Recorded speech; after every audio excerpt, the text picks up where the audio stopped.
Good morning. Have you ever felt like you had to hide a part of yourself just to be accepted? Maybe your ambition, maybe your interests, or maybe the part of you that wanted more than one thing. For a long time, I felt like I had to choose between becoming a pro volleyball player or a STEM nerd. But what if I tell you that you don't have to choose between your passions in order to succeed? Since I was younger, whenever I joined football, taekwondo, or any other sport, I always heard the same refrain. It's for boys, not for you. You'll hurt yourself, and so on.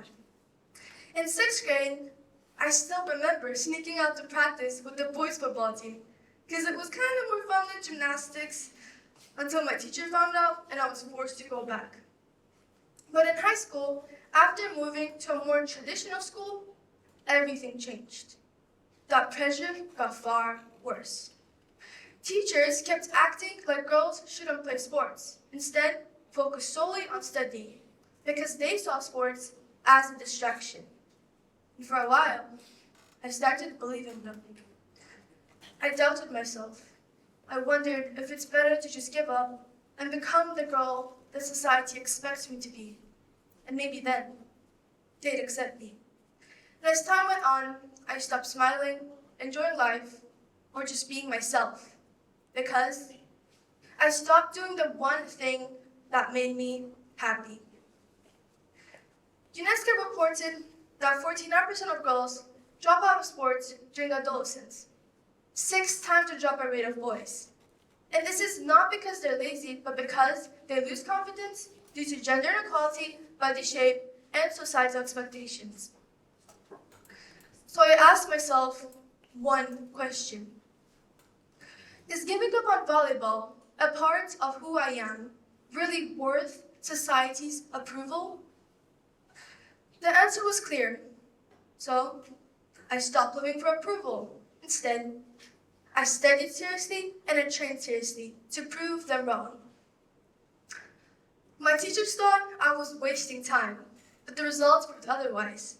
I got into top schools and I was also invited to train with the U16 national volleyball team. So I realized that refusing to choose was not holding me back. It was opening more doors. At one point, I thought I had everything under control.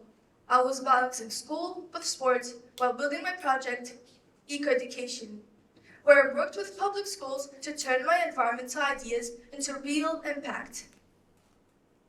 But in 10th grade, everything changed. My 2 major sports competitions were coming up while school assignment deadlines were close too. During that time, I had one of the biggest regrets of my life. I kept pushing myself relentlessly, ignoring the signs my body was trying to tell me.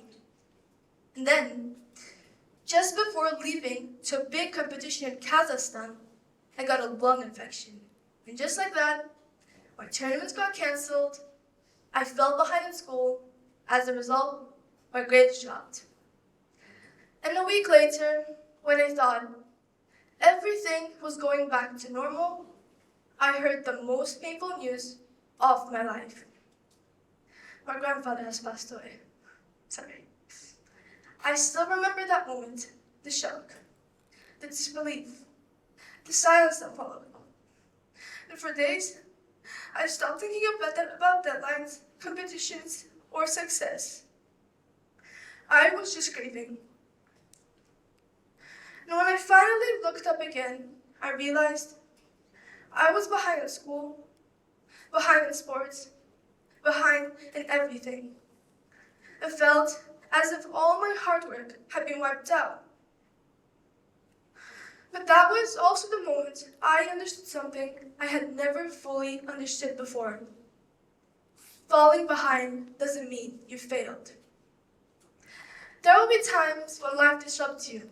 It forces you to pause, and sometimes it pushes you backwards.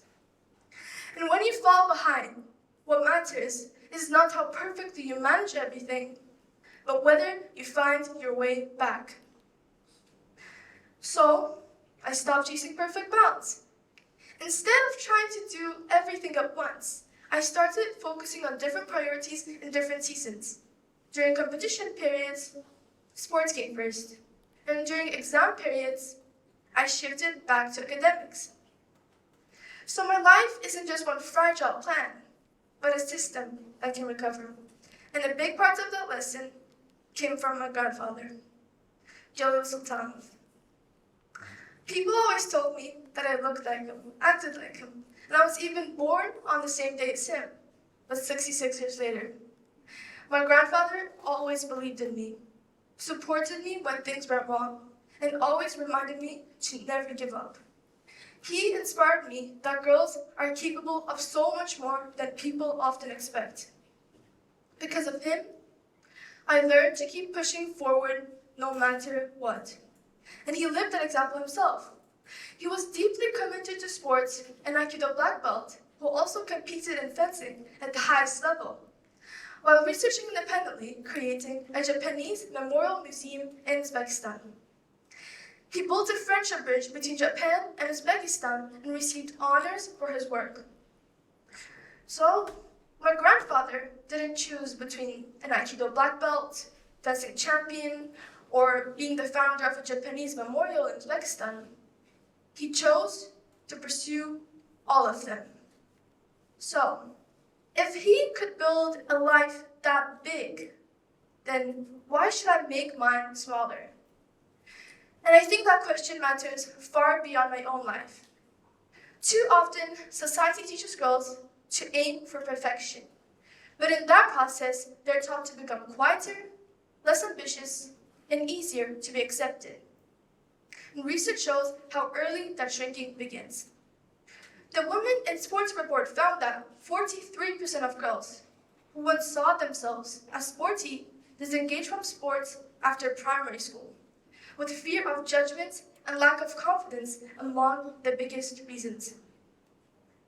But girls do not need to shrink themselves to belong. They do not need to give up their passion, dreams, or their voice to seem acceptable. They can want more than one thing. They can become more than what society expects of them. And we have seen women prove that again and again. From Greta Thunberg, who spoke out for climate justice, to Malala Yousafzai, who used her voice to fight for girls' education, and to Gabby Thomas, who showed that excellence in sports and academics can exist in the same life. Their inspirational stories remind us that women are capable of so much more. There will be instances when things don't go according to plan, like missing a deadline, losing a tournament, or getting sick.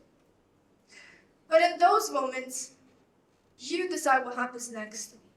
You decide whether you stay stuck or move forward.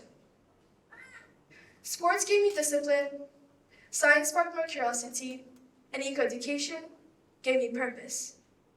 None of these parts compete with each other.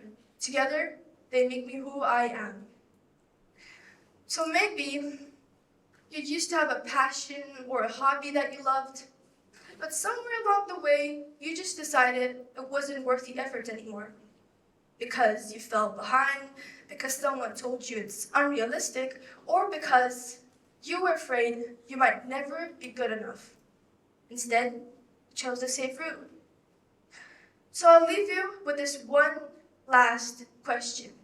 What part of yourself are you holding back? Because you are not here to choose one path.